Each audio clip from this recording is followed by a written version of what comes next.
Salut, je suis Olivier et aujourd'hui on apprend à créer un blog WordPress. C'est parti! Un blog est un gros outil marketing, que ce soit pour votre projet perso ou pour les entreprises de n'importe quelle taille. Pour les projets personnels, c'est l'occasion d'exposer votre travail, de partager votre passion, mais aussi de démarcher des clients ou des collaborateurs. Pour les entreprises, c'est l'occasion de dégager des revenus, d'avoir une présence forte sur Internet, mais surtout de créer du lien et de la confiance avec votre audience. La bonne nouvelle, c'est que créer un blog n'est pas aussi compliqué qu'on le pense. Dans cette vidéo, je vais vous accompagner à travers chacune des étapes. Avant de commencer à créer notre blog, parlons de quels éléments vont le composer. Vous le voyez, notre blog a une page d'accueil, quelques pages de blog, une page à propos et une page de contact. On va utiliser un thème gratuit de WordPress et le personnaliser selon notre envie. On verra comment créer des posts de blog comme ici et comment ajouter un favicon pour renforcer notre marque. On apprendra aussi à vérifier si notre blog est responsive, c'est-à-dire s'il s'adapte parfaitement à tous les appareils comme les mobiles et les tablettes. La première étape pour votre blog WordPress est de trouver un hébergement fiable. Dans cette vidéo, nous allons utiliser Hostinger. On ouvre hostinger.fr et en descendant, on peut choisir un hébergement adapté à nos besoins. Je choisis le plan d'hébergement Premium. Vous pouvez voir toutes ces fonctions ici, mais il couvre tous les outils nécessaires à la création d'un blog. C'est l'option la plus populaire ici. Les plans de Hostinger sont adaptables, ce qui veut dire que si votre site grandit, c'est vraiment simple d'ajuster votre hébergement pour avoir plus de ressources. Le plan d'hébergement Premium est donc un très bon point de départ pour lancer votre premier blog WordPress. Cliquez sur Commander pour choisir ce plan. Maintenant, il faut choisir une durée d'hébergement. Je choisis 48 mois, ce qui inclut le nom de domaine gratuit pendant 1 an. Ensuite, on crée un compte et on choisit notre moyen de paiement. N'oubliez pas d'ajouter le code de réduction FR10 pour gagner 10% sur votre achat. Finalisez votre commande et quand c'est fait, rendez-vous sur votre boîte mail pour le mail de vérification. Une fois dedans, cliquez sur « Vérifier l'email ». Vous serez alors emmené sur le H-Panel. Le H-Panel, c'est l'endroit où vous pourrez toujours gérer votre hébergement à l'avenir. On nous demande de choisir son mot de passe. Il suffit de le rentrer et de confirmer. Vous vous souvenez, en achetant ce plan, on a reçu un nom de domaine gratuit. Un nom de domaine, c'est l'adresse URL que l'on rentre dans un navigateur pour rejoindre un site. Le mieux pour votre nom de domaine est qu'il soit court, simple et facile à retenir. On peut récupérer notre nom de domaine gratuit en cliquant juste ici sur « Réclamer un domaine ». On rentre alors le nom de domaine voulu et on choisit une extension sur la droite. Je vous recommande de choisir .com car c'est l'extension de domaine la plus connue. On clique ensuite sur « Vérifier la disponibilité » pour savoir si son domaine est bien disponible. S'il est disponible, vous verrez cette notification. On peut alors cliquer sur « Réclamer un domaine ». On rentre ensuite quelques infos, comme notre pays, notre contact, ou si l'usage est personnel ou professionnel. Quand c'est fait, cliquez sur « Terminer l'enregistrement ». Ce message confirme que nos coordonnées vont être vérifiées, ce qui ne prendra que quelques minutes. On ouvre aussi l'email de confirmation qui nous a été envoyé pour vérifier l'adresse mail. Et voilà, le domaine est à vous. On retourne maintenant sur le H-Panel et on clique sur « Continuer ». On se retrouve sur la page d'aperçu du domaine. Vérifiez simplement que le domaine est marqué comme actif et que votre email est vérifié. Parfait, on a fini de mettre en place notre hébergement, on peut maintenant installer WordPress. Pour cela, on va rejoindre l'accueil du H-Panel en haut de la page. Une fois qu'on y est, on clique sur Configuration. L'assistant de configuration guidée de Hostinger va nous poser quelques questions afin de personnaliser la fabrication de notre site. On clique sur Commencer maintenant. En premier, on nous demande pour qui créez-vous le site web. Choisissez la réponse qui vous correspond. Moi je vais choisir « Je le crée pour moi-même » comme nous essayons de créer un blog personnel. On peut aussi passer la question juste en dessous. La question suivante concerne la personne qui créera le site. Est-ce que vous allez le faire vous-même ou avec l'aide d'un développeur? En ce qui me concerne, je choisis « Je le construis moi-même » comme nous allons créer le site ensemble dans cette vidéo.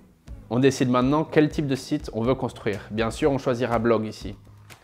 L'assistant nous demande ensuite si on veut de l'aide pour créer notre site. Comme ce sera votre premier blog, je vais choisir oui. À l'étape suivante, puisque l'on veut créer un nouveau site avec WordPress, choisissez « Créer un nouveau site web ». On va maintenant choisir une plateforme. Cliquez sur « Sélectionner WordPress ». C'est maintenant le moment de créer votre compte WordPress. Votre email est pré-rempli, vous avez juste à choisir un mot de passe. Notez-le bien quelque part car vous en aurez besoin pour vous connecter plus tard. Le mieux, pour plus de sécurité, c'est encore d'utiliser une appli gestionnaire de mots de passe. Quand vous êtes prêt, cliquez ensuite sur « Continuer ». Le H-Panel vous propose ensuite d'installer quelques plugins utiles sur votre site. Vous pouvez passer cette étape et gérer les plugins plus tard, mais comme on veut créer un blog, je vais ajouter ici Monster Insight. Ce plugin vous aide à comprendre comment votre site est utilisé, trouvé et quels mots-clés sont utilisés pour le trouver. J'ajoute aussi All-in-One SEO pour améliorer le référencement et gagner du trafic, ainsi que Google Sitekit pour avoir des recommandations d'amélioration et de monétisation du blog. Cliquez sur Continuer quand vous avez fini de choisir les plugins. Maintenant, choisissons un template ou modèle pour notre site. Les options qu'on va présenter sont typiquement parfaites pour les blogs et pour présenter des articles. Cliquez sur Afficher plus pour voir toutes les options. Si vous voulez voir le rendu d'un modèle sur un site vide, utilisez le bouton Aperçu. Choisissez un template ou passez cette étape si vous ne voulez pas en utiliser ou si vous en avez déjà un autre en tête. La prochaine étape est de nommer votre site. Sous l'option Choisissez un domaine, vous verrez votre nom de domaine proposé automatiquement. On le sélectionne ici. Finissez la configuration en vérifiant les derniers détails de votre site. C'est ici que vous pouvez choisir l'emplacement de votre serveur. Pour plus de performance, il vaut mieux choisir l'emplacement le plus proche de vous. Cliquez ensuite sur Finalisation de la configuration et patientez quelques minutes le temps de la mise en place.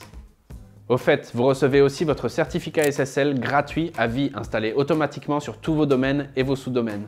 C'est très pratique car ça vous évite la peine d'avoir à l'installer vous-même. Parfait, le site est maintenant prêt à démarrer. On peut commencer à modifier notre blog. Cliquez sur Modifier le site web ici.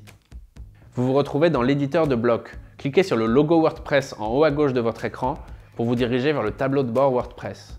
Si on vous le demande, il faut alors se connecter avec l'email et le mot de passe que vous avez noté précédemment. WordPress offre de très bonnes possibilités pour personnaliser votre site. Vous pouvez toujours changer de thème et faire des ajustements en cours de route. Je vous recommande de choisir un thème responsive, car cela permettra qu'il s'adapte à toutes les tailles d'écran.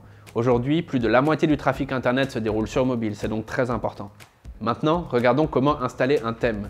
Dans la colonne de gauche, cliquez sur Apparence puis sur Thème. Vous y trouverez des thèmes par défaut de WordPress. Vous pouvez les utiliser ou vous pouvez ajouter un thème. Il y a plein de très bons thèmes de blog dans la base de thèmes de WordPress. Cliquez sur le bouton Filtre de fonctionnalités pour limiter les options au thème de blog, puis cliquez sur Appliquer les filtres. Je vais utiliser ce thème, Pritam, pour notre blog. Cliquez sur Installer, puis quand c'est fait, cliquez sur Activer. Maintenant, créons les pages de notre blog. Habituellement, un blog a une page d'accueil, différentes pages de blog pour différents sujets et une page de contact. Regardez par exemple ce blog de voyage, Mad Over Exploring. Voilà leur page d'accueil que les visiteurs voient en premier et qui sert d'introduction au blog. Ensuite, il y a ces deux pages, Explore America et Travel Smart.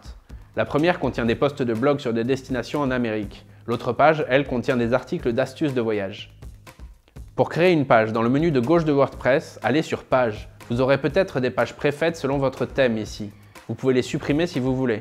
Pour cela, sélectionnez-les, cliquez sur Action groupée et choisissez Mettre à la corbeille. Puis appuyez sur le bouton Appliquer. Maintenant qu'il ne reste plus de pages, cliquez sur Ajouter. Vous vous retrouverez alors dans l'éditeur WordPress. Pour l'exemple, disons que l'on crée un blog sur la vie avec zéro déchet. On pourrait appeler notre première page Lifestyle ici, en changeant le titre.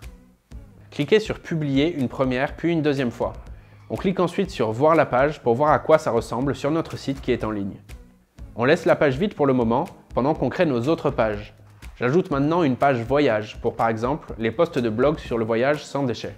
Je crée une page à propos. Cette page vous présentera vous et votre blog aux yeux des utilisateurs. Ensuite, on crée une page contact. Elle contiendra vos coordonnées comme votre adresse email ou vos comptes de réseaux sociaux. Pour le confort de l'utilisateur, vous pouvez aussi ajouter un formulaire de contact sur cette page. À ce moment-là, vous pouvez aussi commencer à rédiger le contenu des pages à propos et contact et y ajouter si vous le souhaitez des photos et des vidéos. Notez qu'une page est très différente d'un post de blog. Un post est un article qu'on publie régulièrement sur le blog, alors qu'une page est une section statique qui va contenir le post. Avant de passer à l'étape suivante, vérifions que les pages du blog vont montrer vos posts dans le bon ordre, c'est-à-dire du plus récent au plus ancien. Rendez-vous dans Réglages puis dans Lecture. Par défaut, vos pages d'accueil devraient montrer les derniers articles. Vous pouvez choisir combien de posts la page doit afficher et si chaque post présente un extrait ou tout le texte. Ensuite, quand vous avez fini, cliquez Enregistrer les modifications. Cool, maintenant que nous avons créé les pages, occupons-nous de la navigation sur notre blog. En premier, les menus. Nous avons ici 4 pages, mais elles ne sont pas dans le bon ordre. Logiquement, les visiteurs voudront d'abord lire nos articles avant de vouloir nous contacter. On va donc gérer nos menus dans la partie Apparence. Dans la section Structure du menu, on entre un nom de menu. Pour l'instant, on va l'appeler juste Menu. Dans la section Réglages du menu, choisissez d'ajouter automatiquement les pages de premier niveau à ce menu. Pour l'emplacement, choisissez Primary et Footer menu, puis cliquez sur Créer le menu. Passons maintenant dans la partie de gauche et choisissez Tout voir. Vous trouverez nos 4 pages ici et une page d'accueil. Cliquez sur Tout sélectionner et sur Ajouter au menu. Voilà l'endroit où vous pouvez changer l'ordre de votre menu. Glissez la page de contact à la fin de la liste. Cliquez ensuite sur Enregistrer le menu pour sauvegarder. Vérifiez sur le site pour voir si tout va bien. Vous devriez trouver le menu dans la barre de navigation en en-tête, mais aussi en bas de page. Passons maintenant à l'en-tête, la partie la plus haute de notre site. On y trouve habituellement le titre du site et la barre de navigation, mais on peut aussi la personnaliser et y ajouter des éléments. Dans Apparence, cliquez sur En-tête. Vous allez voir apparaître l'éditeur WordPress avec les paramètres dans le panneau de gauche. Vous pouvez personnaliser beaucoup de choses, comme dans la partie Identité du site. Vous pouvez par exemple y changer le slogan du blog, comme ceci, et voir comment ça rend à droite de votre écran. Cliquez sur Publier après vos changements. Si vous affichez les options du thème, vous trouverez les Header Settings où vous pourrez rendre la recherche possible sur votre blog ou ajouter un lien d'abonnement. Si vous voulez changer les couleurs de l'en-tête ou y ajouter une image, faites-le ici. C'est important de savoir que le thème que vous avez choisi va affecter les possibilités de votre en-tête et de votre pied de page, leur format et leur style. Il faut penser à ça quand vous modifiez votre blog. C'est maintenant que la partie fun commence. Créons notre premier post. Dans le menu de gauche de WordPress, cliquez sur Article, puis cliquez sur Ajouter. Créez un titre pour le nouveau post et ajoutez le contenu juste ici. Parfait. Maintenant que vous avez fini d'ajouter le texte à votre post, vous pouvez aussi y ajouter des images, des listes ou des titres en cliquant sur l'icône plus juste ici. L'élément que vous choisirez sera automatiquement ajouté à l'éditeur WordPress. Quand vous avez terminé votre post, allez sur l'onglet Article dans le panneau de droite et choisissez la catégorie pertinente. Comme c'est le premier post de notre nouveau blog, il n'y aura pas encore de catégorie dispo. Dans ce cas, on clique sur Ajouter une nouvelle catégorie, on tape le nom de la catégorie, puis on clique sur le bouton Ajouter une nouvelle catégorie. Pour mon exemple, j'ajoute 2 catégories, Lifestyle et Voyage, qui vont correspondre au thème de mon blog et aux 2 pages que j'ai déjà créées. La dernière étape pour créer votre post est de choisir une image mise en avant. Ouvrez l'option Image mise en avant dans le panneau de droite, cliquez sur la zone grise et allez sélectionner des fichiers pour ajouter l'image. Quand c'est fait, allez dans la médiathèque pour choisir la photo et cliquez sur Définir l'image mise en avant pour sauvegarder les changements. Maintenant que le texte, l'image et les autres éléments sont ajoutés à notre post, on peut cliquer sur Publier et valider le message de confirmation. Félicitations, vous venez de créer votre premier post de blog. Cliquez sur Voir l'article pour voir à quoi ressemble le post sur le site en ligne. C'est ce que les visiteurs verront. Maintenant que vous savez publier vos posts, il est temps de les optimiser pour augmenter leurs chances d'être découverts. C'est en fait penser à leur stratégie de référencement. Une adresse URL doit contenir des infos claires sur une page et son contenu. Cela aide les moteurs de recherche à comprendre ce qu'il se passe sur votre blog. C'est pour cela qu'il faut qu'on configure vos permaliens WordPress, qui sont en fait les adresses URL complètes de vos posts ou de vos pages. Pour cela, on retourne dans les réglages à gauche, puis Permaliens. Changez la structure des permaliens pour le titre de la publication, pour que les moteurs de recherche puissent en fait mieux comprendre le contenu de chaque post. Cliquez ensuite quand vous avez fini sur Enregistrer les modifications. Ok, on est presque bon. Ajoutons une jolie dernière petite touche à votre blog, le favicon. C'est en fait l'icône du blog qui se trouve à côté de son nom dans l'onglet du navigateur. On la retrouve aussi dans l'historique ou dans les favoris. Le favicon booste votre image de marque. Il aide le visiteur à savoir sur quel onglet est votre blog et à se rappeler de celui-ci grâce à l'élément visuel. Pour préparer le favicon, il suffit de préparer un fichier image de 512 pixels x 512 pixels. Au niveau du format, vous pouvez faire du JPEG, du PNG, du GIF ou du ICO. Si votre fond est transparent, pensez à utiliser du PNG. Quand l'image est prête, rendez-vous sur Apparence et Personnaliser. Dans Identité du site, vous trouverez Icône du site et l'option Sélectionner l'icône de site. Ajoutez-y votre favicon puis cliquez sur Publier pour sauvegarder. Le meilleur pour la fin. Vérifions que votre site est responsive pour les utilisateurs mobiles. Faites un premier tour du propriétaire et vérifiez que tous les boutons et tous les liens vous emmènent au bon endroit. Ensuite, ouvrez votre site sur navigateur et amusez-vous à changer la taille de la fenêtre en vérifiant la disposition des éléments. Vous pouvez ensuite l'ouvrir sur mobile et vérifier en format portrait et en format paysage que votre site réagit bien. En complément, vous pouvez utiliser des outils externes comme le Responsive Web Design Checker ou l'outil développeur de Google Chrome. Pour ce dernier, il suffit de faire un clic droit sur votre blog et de cliquer sur Inspecter. Ensuite, un panneau déroulant apparaît qui vous permet de choisir plusieurs appareils sur lesquels vous pouvez prévisualiser votre blog. Vérifiez que la disposition est optimale dans tous les cas. Et voilà, maintenant vous savez à quel point il est facile de créer un blog sur WordPress. N'oubliez pas de publier du contenu de qualité régulièrement et d'utiliser les meilleures pratiques de référencement et vous serez en route pour le succès en ligne. Si vous avez des questions ou si vous voulez partager votre expérience de création WordPress, les commentaires sont juste en dessous. Si ce tutoriel vous a été utile, faites-le moi savoir en likant la vidéo. Vous pouvez aussi vous abonner à la chaîne de l'Académie Hostinger pour plus de vidéos sur la création de sites. Bonne chance pour votre voyage en ligne!